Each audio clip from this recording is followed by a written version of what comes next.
नमस्कार, मैं हूं दिव्या। रूबरू बिहार पर आज दिन भर की बड़ी खबरों में आपका स्वागत है। चलिए जानते हैं देश और प्रदेश के अब तक की बड़ी खबरों को। बिहार में सबसे अधिक बार मुख्यमंत्री बनने वाले नीतीश कुमार आज 73 साल के हो गए हैं। उनके जन्मदिन के मौके पर प्रधानमंत्री नरेंद्र मोदी ने बधाई दी है। अमित शाह, तेजस्वी यादव ने भी सीएम नीतीश कुमार को बधाई दी है। उन्होंने अपने एक्स हैंडल पर पोस्ट करते हुए लिखा कि बिहार के मुख्यमंत्री आदरणीय नीतीश कुमार जी को जन्मदिन की हार्दिक शुभकामनाएं। सीएम योगी ने राजभवन में राज्यपाल आनंदीबेन पटेल से मुलाकात करके कैबिनेट विस्तार करने पर चर्चा की है। दरअसल दिल्ली में बीजेपी कोर कमेटी की बैठक के बाद यूपी मंत्रिमंडल के विस्तार का फैसला लिया गया है। मीडिया खबरों के मुताबिक 5 लोगों को कैबिनेट में जगह दी जाएगी। इसमें से 2 को कैबिनेट और 3 को राज्य मंत्री बनाया जा सकता है। आरएलडी के कोटे से 2 मंत्री और भाजपा से भी 2 मंत्री बनाए जा सकते हैं। सुबह सपा के अध्यक्ष को भी कैबिनेट मंत्री बनाने की चर्चा है। प्रशांत किशोर ने आरजेडी सुप्रीमो लालू यादव के बेटे पर बड़ा हमला किया है। उन्होंने कहा है कि बिहार में जो स्कूल नहीं गया, फेल हुआ, पिछली बेंच पर बैठा वही यहाँ का नेता है। वही बता रहा है कि यहाँ विकास हो रहा है, उसे विकास लिखने नहीं आता है। किस शब्द को लिखने में बड़ी की मात्रा का प्रयोग होता है या छोटी की मात्रा का। अभी आपने कुछ दिन पहले देखा होगा कि यहाँ के महाज्ञानी तेजस्वी यादव ने कहा है कि जीडीपी तो सबसे ज्यादा बिहार की ही है। उनको ये समझ ही नहीं है कि जीडीपी है क्या। प्रधानमंत्री नरेंद्र मोदी ने आज धनबाद के बरवा अड्डा में जनसभा को संबोधित किया। पीएम मोदी ने पूर्व सीएम हेमंत सोरेन पर तंज कसते हुए कहा है कि यहाँ हो रहे नारों की गूंज जेल तक जानी चाहिए। हालांकि पीएम मोदी ने हेमंत सोरेन का नाम नहीं लिया है, लेकिन ये साफ है कि जेलों तक भारत माता की जय की गूंज किसे सुनाने की बात प्रधानमंत्री ने की है। वंदे भारत एक्सप्रेस अब जहानाबाद स्टेशन पर भी रुकेगी। इस ट्रेन के रुकने से पटना और रांची आने जाने वालों को काफी फायदा होगा। लोगों को बहुप्रतीक्षित मांग आज पूरी हो गई है। 1 मार्च को जहानाबाद रेलवे स्टेशन पर पटना से रांची के बीच चल रही वंदे भारत एक्सप्रेस का ठहराव हुआ है। इस मौके पर सांसद चंद्रेश्वर प्रसाद चंद्रवंशी और स्थानीय विधायक सुदय यादव ने संयुक्त रूप से वंदे भारत एक्सप्रेस को हरी झंडी दिखाकर रवाना किया। उत्तर प्रदेश के पूर्व राज्यपाल और वरिष्ठ कांग्रेस नेता अजीज कुरैशी का लंबी बीमारी के बाद शुक्रवार को निधन हो गया है। परिवार के एक सदस्य की ओर से इस बात की जानकारी दी गई है। उनके निधन की खबर से सियासी गलियारों में शोक की लहर है। बिहार के विश्वविद्यालयों और कॉलेजों में पठन पाठन परीक्षा और सत्र सुधार के सवाल पर राजभवन और शिक्षा विभाग आमने सामने आ गया है। के पाठक के आदेश पर राज्य के सभी कुलपतियों और विश्वविद्यालय के पदाधिकारियों का वेतन रोक दिया गया है। उनके खातों के संचालक पर भी रोक लगा दी गई है। उधर राज्यपाल आलेकर ने 3 मार्च को सभी कुलपतियों की बैठक बुलाई है। भाजपा नेता सुशील कुमार मोदी ने इस मामले को लेकर आरक्षण में है। उन्होंने शिक्षा मंत्री से इस मामले में प्रभावी हस्तक्षेप की मांग की है।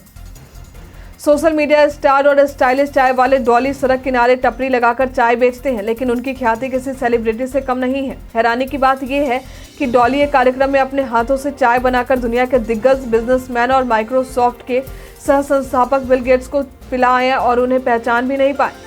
डॉली चाय वाले ने कहा कि उन्हें पता नहीं था कि वे किस को चाय पिला रहे हैं। उन्हें लगा कि ये कोई विदेशी मेहमान है। आरजेडी विधायक भाई वीरेंद्र ने दावा किया है कि 3 मार्च को महागठबंधन की रैली अभूतपूर्व होगी और अब तक के सारे रिकॉर्ड टूट जाएंगे। साथ ही उन्होंने सीएम नीतीश कुमार को जन्मदिन की बधाई दी है और ऑफर भी दे डाला है। आरजेडी नेता ने कहा कि गलत संगत में मत रहिए, बर्बाद कर देगा।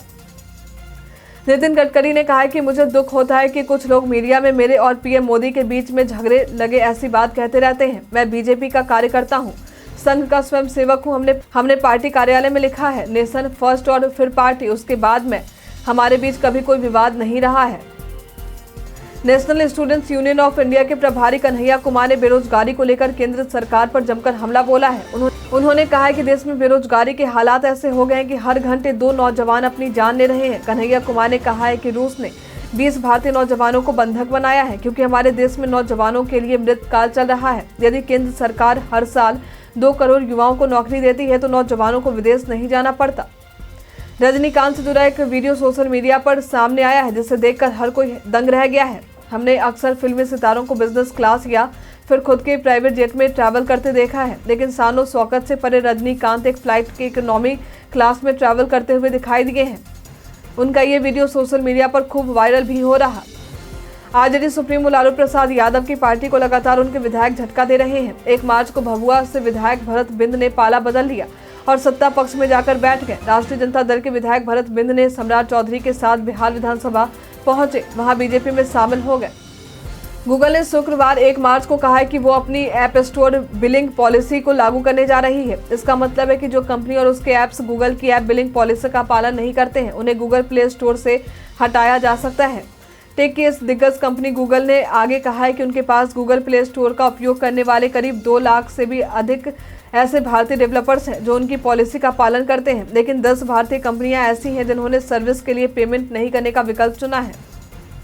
बिहार के पूर्व उप मुख्यमंत्री और नेता प्रतिपक्ष तेजस्वी यादव जन विश्वास यात्रा पर निकले थे। अलग अलग जिलों में जाकर उन्होंने दौरा किया था। बीते 29 फरवरी को उनकी यात्रा समाप्त हो गई। अब 3 मार्च को पटना के गांधी मैदान में महागठबंधन की महारैली होने वाली है। इस रैली में कांग्रेस के दिग्गज नेता भी जुटेंगे। आज पत्रकारों से राबड़ी देवी ने इसकी जानकारी दी है। कांग्रेस के राष्ट्रीय नेता राहुल गांधी की भारत जोड़ो न्याय यात्रा शनिवार 2 मार्च को मुरैना से मध्य प्रदेश में प्रवेश करेगी। राहुल गांधी की यात्रा को लेकर प्रदेश के कांग्रेस नेताओं ने मुरैना में डेरा डाल दिया है। यात्रा की व्यवस्थाओं को लेकर 23 कमेटियां बनाई गई हैं, जिनका कांग्रेस नेताओं को प्रभार दिया गया है। इंडियन कोस्ट गार्ड की ओर से नाविक भर्ती के लिए आवेदन करने के इच्छुक कैंडिडेट्स के लिए अहम सूचना है। भारतीय तट रक्षक बल द्वारा नाविक वैकेंसी के लिए ऑनलाइन रजिस्ट्रेशन की लास्ट डेट को आगे बढ़ा दिया गया है। इसके अनुसार अब अभ्यर्थी 3 मार्च 2024 तक आवेदन कर सकते हैं। अप्लाई करने के लिए उम्मीदवारों को आधिकारिक वेबसाइट joinindiancoastguard.cdse.in/cgpt/ पर जाकर आवेदन करना होगा। 73 वर्ष की आयु में प्रधानमंत्री के जज्बे ने लोगों को स्तब्ध कर दिया है और इसलिए उनकी खूब तारीफ कर रहे हैं। कई लोग सोशल मीडिया पर पीएम की प्रशंसा कर रहे हैं, तो कुछ लोग उनके राष्ट्र के प्रति समर्पण और ईमानदारी की बात कर रहे हैं। लोग कह रहे हैं कि देर रात तक बैठक और फिर सुबह फिर काम में लग जाता है, ये सिर्फ मोदी ही कर सकता है। भारतीय समुद्री क्षेत्र को मजबूत बनाने के लिए भारतीय नौसेना लक्षद्वीप के मिनी कॉय आइलैंड पर नए नौसैनिक बेस INS जटायु की कमीशनिंग की जा रही है। ये आयोजन संभवतः 4 या 5 मार्च को हो सकता है। कमीशनिंग के दौरान रक्षा मंत्री राजनाथ सिंह के शामिल होने की उम्मीद है। भारत के सबसे अमीर शख्स मुकेश अंबानी के बेटे अनंत अंबानी को प्री वेडिंग शूट का आगाज हो चुका है। इस प्री वेडिंग शूट में कई जाने माने मशहूर चेहरे शामिल होंगे। क्रिकेट जगत के अलावा बॉलीवुड समेत अन्य क्षेत्रों के दिग्गज समारोह का हिस्सा होंगे। अब तक पूर्व भारतीय कप्तान महेंद्र सिंह धोनी के अलावा हार्दिक पांड्या, कुणाल पांड्या, डीजे ब्रावो और राशिद खान जैसे क्रिकेटर पहुंच चुके हैं। इसके अलावा बॉलीवुड इंडस्ट्री से रणबीर कपूर और आलिया भट्ट के अलावा अर्जुन कपूर नजर आ चुके हैं। यौन दुष्कर्म मामले में सजा काट रहे आसाराम बापू को आज सुप्रीम कोर्ट से झटका लगा है। शीर्ष न्यायालय ने स्वास्थ्य आधार पर दुष्कर्म मामले में सजा निलंबित करने की आसाराम बापू पर याचिका विचार करने से इनकार कर दिया है। सुप्रीम कोर्ट ने आसाराम को पुलिस हिरासत में महाराष्ट्र के अस्पताल में इलाज कराने की राजस्थान हाईकोर्ट जाने की सलाह दी है। आसाराम ने महाराष्ट्र में पुलिस हिरासत में आयुर्वेदिक इलाज कराने की मांग की थी, जिस पर कोर्ट ने राजस्थान हाईकोर्ट जाने को कहा। धर्मेंद्र ने सोशल मीडिया प्लेटफॉर्म एक्स पर अपनी एक फोटो पोस्ट की है, जिसमें उनके बिखरे बाल और चेहरे पर चिंता नजर आ रही है। इसमें धर्मेंद्र मक्खन के साथ रोटी खाते हुए नजर आ रहे हैं। इस पर फैंस ने तुरंत लिखा है कि आपके पैर में चोट लगी है और उनका हाल चाल पूछने लगे। ऐसे में एक यूजर ने पूछा, सर आपके पैर को क्या हुआ? इसके जवाब में एक्टर ने कहा, मेरा टखना फ्रैक्चर हो गया है, आप सबकी दुआओं से जल्दी तंदुरुस्त हो जाऊंगा।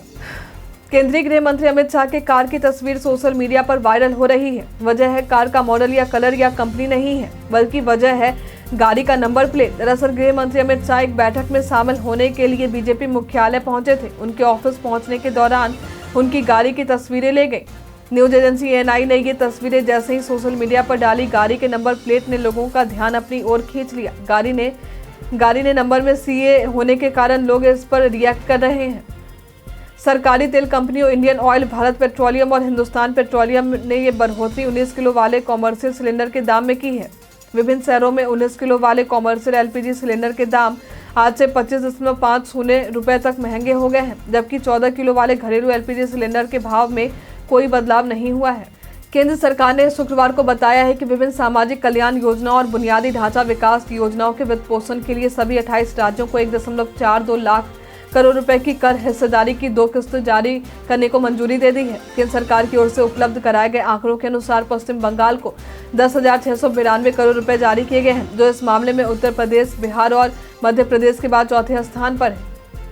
अंबाला के पुलिस अधीक्षक जोगिंदर शर्मा ने कहा है कि किसान आंदोलन के दौरान हरियाणा की ओर बढ़ रहे और बैरिकेडिंग तोड़ने समेत तोड़फोड़ के कृत्यों में शामिल प्रदर्शनकारियों की पहचान CCTV फुटेज, ड्रोन कैमरों और हमारे द्वारा बनाए गए वीडियो से की गई है। हम ऐसे लोगों के खिलाफ गृह मंत्रालय तथा दूतावासों के माध्यम से पासपोर्ट और वीजा निरस्त कराने की कार्रवाई का प्रयास करेंगे।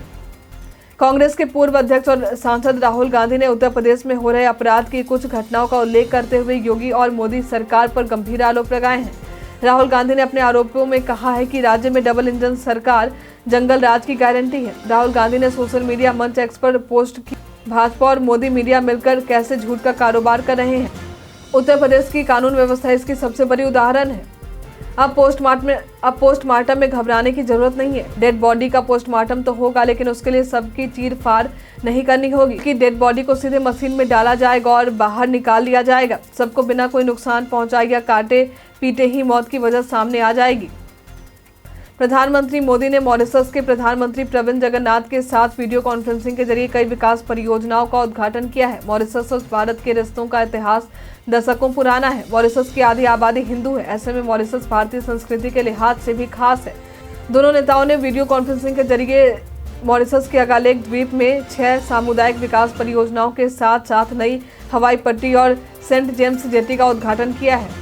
उत्तर प्रदेश में 1 मार्च से गेहूं की सरकारी खरीद शुरू होकर 15 जून तक चलेगी। सरकार ने 2275 रुपए किलो क्विंटल गेहूं का समर्थन मूल्य निर्धारित किया है। योगी सरकार ने निर्देश दिया है कि किसानों को किसी प्रकार की परेशानी नहीं होनी चाहिए। अब बढ़ते हैं आज के सवाल की, और आज का सवाल है, न्यूनतम समर्थन मूल्य पर आपकी क्या राय है? आप अपना जवाब हमें हमारे कमेंट सेक्शन बॉक्स में लिखकर जरूर बताएं। आज के लिए इतना ही। हमारे साथ बनने के लिए आपका धन्यवाद।